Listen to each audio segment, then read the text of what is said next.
Bonjour à tous, une vidéo avec la correction du brevet de 2019. Vous avez ici les énoncés des exercices. Alors désolé pour la qualité des images, je n'ai pas trouvé mieux sur internet. Voici l'exercice 2. Alors comme d'habitude, je vous conseille de mettre la vidéo sur pause et d'essayer de faire ces exercices tout seul avant de regarder la correction. C'est le meilleur moyen de bien vous entraîner et donc de bien vous préparer à l'examen. On y va pour la correction. Un petit rappel, dans la description de la vidéo, vous avez des liens qui vous permettent d'accéder directement à la correction d'un exercice en particulier. Premier exercice, première question. Il faut calculer racine de 2 plus 1 au carré. On a une identité remarquable, a plus b au carré, ce qui donne a carré plus 2ab plus b carré. Voilà, vous développez tout ça. Et ça nous donne 3 plus 2 racines de 2. Et grand A, eh bien, c'est la racine de 3 plus 2 racines de 2. On retrouve ce qu'on vient de trouver. Donc, grand A, on peut l'écrire racine carrée de racine de 2 plus 1, le tout au carré. On a donc la racine carrée d'un carré, ça peut simplifier. Et comme racine de 2 plus 1, c'est positif, eh bien, on peut écrire que grand A est égal à racine de 2 plus 1. Ensuite, on calcule racine de 2 moins 1 au carré, identité remarquable, a moins b au carré, on développe, et ça nous donne 3 moins 2 racine de 2. C'est ce qu'on retrouve dans grand B, puisque c'est racine carrée de 3 moins 2 racine de 2. On peut donc écrire que grand B est égal à racine carrée de racine de 2 moins 1 au carré. Comme tout à l'heure, on peut simplifier la racine carrée et le carré, et comme la racine de 2 moins 1 est positive, eh ben, ça fait grand B égale racine de 2 moins 1. Ensuite, calculer A plus B. Alors, si on reprend les expressions que l'on vient de trouver, A plus B, ça donne 2 racines de 2. Maintenant, on fait A moins B. Attention aux parenthèses quand vous enlevez B. Voilà, et ça nous donne 2. Ensuite, alors on a un encadrement de racine de 2. Et il faut donner une valeur approchée de A plus B à 10 moins 2 près par excès. A plus B, on a trouvé 2 racines de 2. Racine de 2, voilà l'encadrement. On multiplie par 2. Et donc, une valeur approchée par excès à 10 moins 2 près, ça sera environ 2,83. Question suivante. Il faut démontrer que ces deux nombres sont l'inverse l'un de l'autre. Eh bien, il faut montrer que leur produit est égal à 1. On y va, on calcule A fois B. On trouve une identité remarquable. Voilà, A moins B, facteur de A plus B, qui donne A carré moins B carré. Ça fait 2 moins 1, 1. Ils sont donc inverses l'un de l'autre. Exercice 2. Alors on a ici une série statistique. Première question, quel est le caractère étudié? Préciser sa nature. Eh bien, on étudie l'âge des élèves, et c'est donc quantitatif. Établir le tableau des effectifs, le voici. Quel est le mode? Eh bien, l'effectif le plus important, le plus élevé, c'est 15, et c'est pour l'âge 15. Voici le mode. Quel est le nombre d'élèves avec un âge inférieur à 15 ans? Eh bien, c'est 13 et 14 ans. Ça fait donc 13 élèves.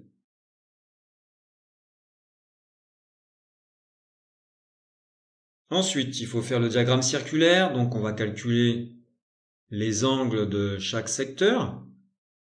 Donc pour chaque âge, on fait l'effectif sur l'effectif total, qui est 36, et après fois 360 degrés. Donc pour 13 ans, eh bien c'est 5 sur 36 fois 360. Voilà, etc. Pour 16 ans, il y a 6 élèves, donc 6 sur 36 fois 360, etc. Et voilà, on a les angles de tous les secteurs. On peut maintenant tracer le diagramme circulaire.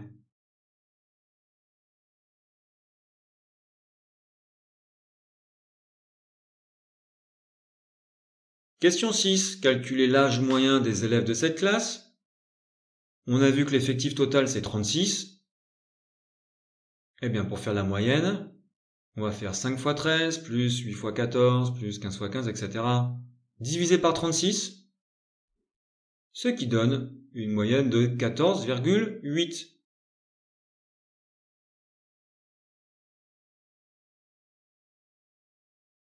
Exercice 3. Alors on a un triangle rectangle, voici ses dimensions. Calculer la distance AC dans un premier temps. Alors c'est l'hypoténuse du triangle rectangle, on a les deux autres côtés, on applique Pythagore. Voilà. Ce qui fait AC carré égale 25. Attention, c'est que AC carré. Pour avoir AC, on fait la racine carrée et on trouve 5.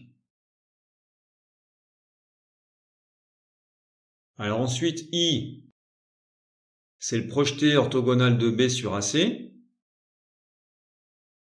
Il faut calculer AI, CI, BI. Alors une possibilité, c'est d'utiliser les aires.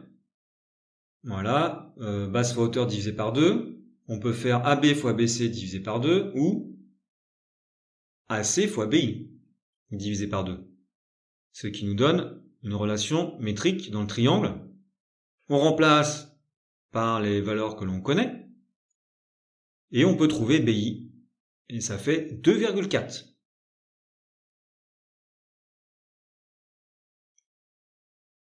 Maintenant, si on considère le petit triangle ABI rectangle en I, eh bien, on peut calculer le côté AI à l'aide de Pythagore. Voilà. Ça nous donne AI carré égale 3,24. Faut pas oublier de faire la racine carrée et on trouve AI égale 1,8 cm.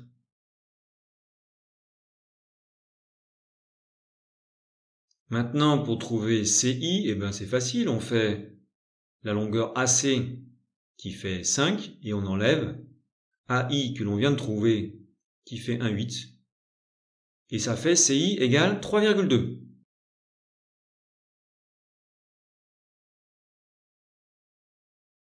Deuxième question, la droite perpendiculaire à BC qui passe par C coupe BI en D. Montrer que les triangles ICD-IAB sont semblables. Alors, qu'est-ce qu'on a? On a deux droites qui sont perpendiculaires à la même droite.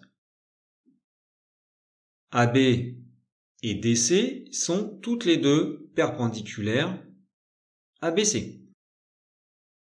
Donc elles sont parallèles. Alors là, qu'est-ce qu'on voit? Eh bien, on reconnaît une configuration de Thalès, configuration papillon, avec I là, au milieu. Donc nos deux triangles ont des côtés proportionnels. Ils sont donc semblables.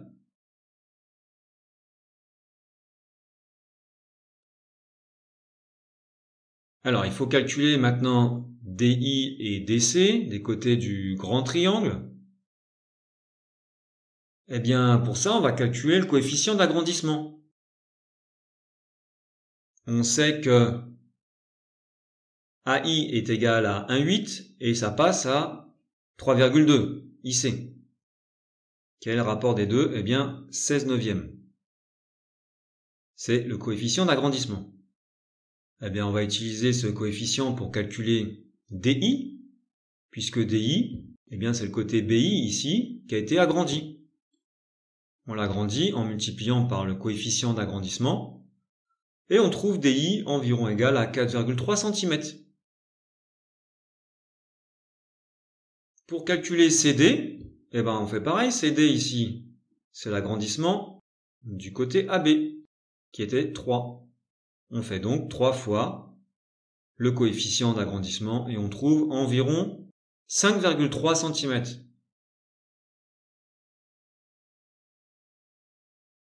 Exercice 4. Première question. Développer et réduire grand E. Bien, on a une double distributivité pour commencer. Voilà. On arrange l'expression, ce qui nous donne 2x au carré plus 3x moins 2.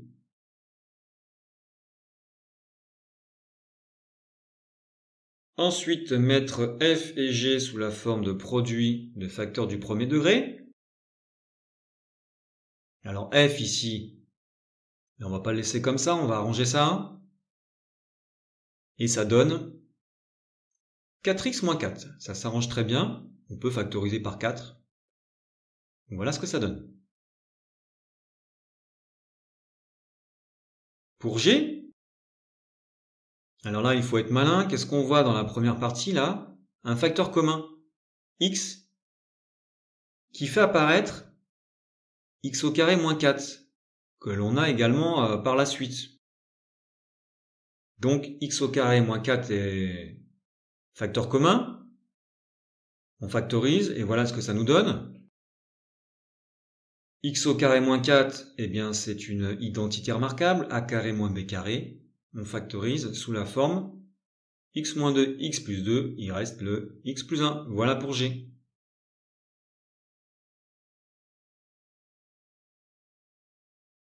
Alors, troisième question. Dans quelles conditions existe grand R? Alors, on regarde le dénominateur, puisqu'il ne doit pas s'annuler. Le x carré moins 4, on vient de le voir, ça se factorise. Donc, il faut, eh bien, x moins 2 différent de 0, ça fait x différent de 2. X plus 2 différent de 0, ça fait x différent de moins 2. Et x plus 1 différent de 0, x différent de moins 1.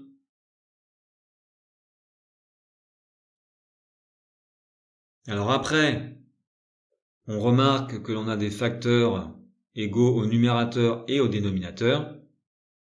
Ça se simplifie donc très bien. Et voilà ce qu'on obtient.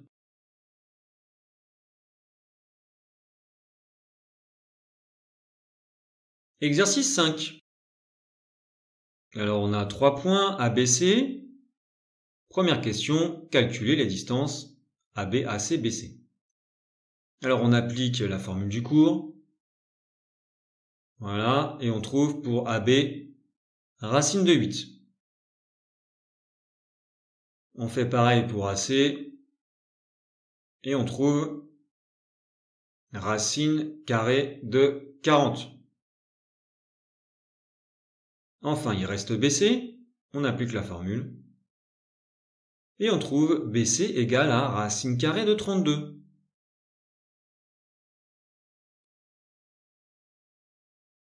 Alors maintenant, on va mettre tous ces côtés au carré.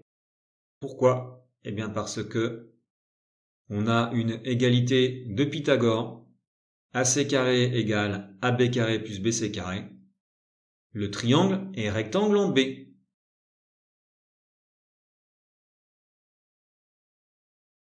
Deuxième question. Alors E milieu du segment AC. Et puis après, on fait la droite L parallèle à AB passant par E. Et elle coupe BC en F. Montrer que F est le milieu du segment BC. Alors E est le milieu de AC. On a les deux droites parallèles. D'après le théorème des milieux, eh bien F est milieu de BC. Alors si vous n'avez pas utilisé ou vu en cours plutôt le théorème des milieux, eh bien vous pouvez répondre à cette question avec le théorème de Thalès, puisqu'on a deux droites parallèles.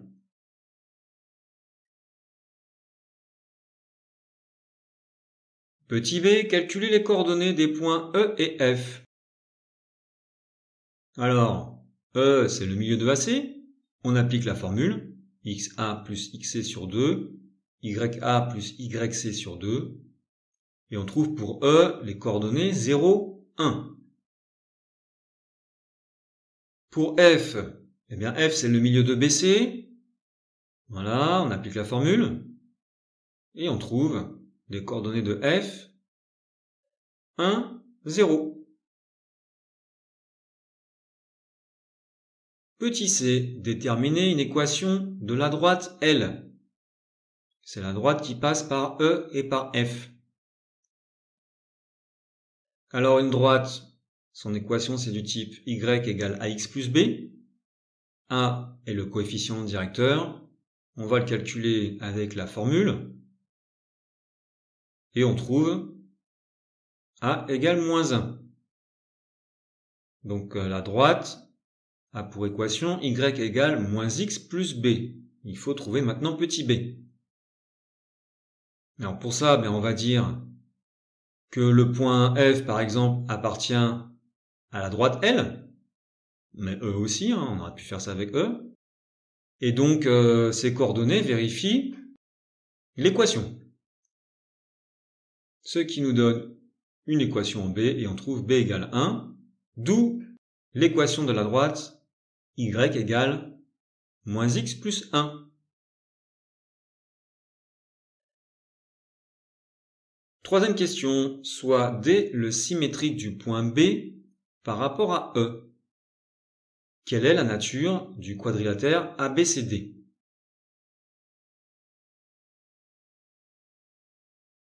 Alors, on a E milieu de AC. Comme le point D est le symétrique de B par rapport à E, eh bien E est aussi milieu de BD. Donc les deux diagonales se coupent en leur milieu. C'est un parallélogramme, déjà, pour commencer. Après, eh bien on avait montré que le triangle ABC était rectangle en B. Donc l'angle ABC est un angle droit. On a un parallélogramme avec un angle droit. ABCD est donc un rectangle.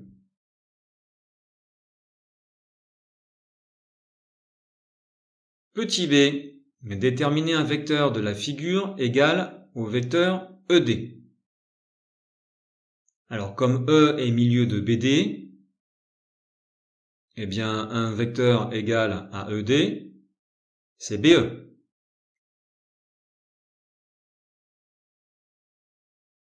Maintenant, il faut déterminer les coordonnées de D. Alors on va utiliser ce qu'on vient de voir, le fait que le vecteur BE est égal au vecteur ED. On connaît les coordonnées du point B, du point E, et on cherche celles du point D. Voilà, on écrit donc les coordonnées du vecteur BE, les coordonnées du vecteur ED avec comme inconnu XD et YD. Le vecteur BE, ses coordonnées c'est 1, 3. Et donc on doit avoir les mêmes coordonnées pour ED et BE. Par identification, eh bien ça nous donne deux équations. Facile à résoudre, puisqu'on trouve ici directement XD égale 1, et puis YD égale 4. Voilà pour les coordonnées du point D. Voilà pour cette vidéo. Merci, bon courage à tous pour vos révisions et à bientôt.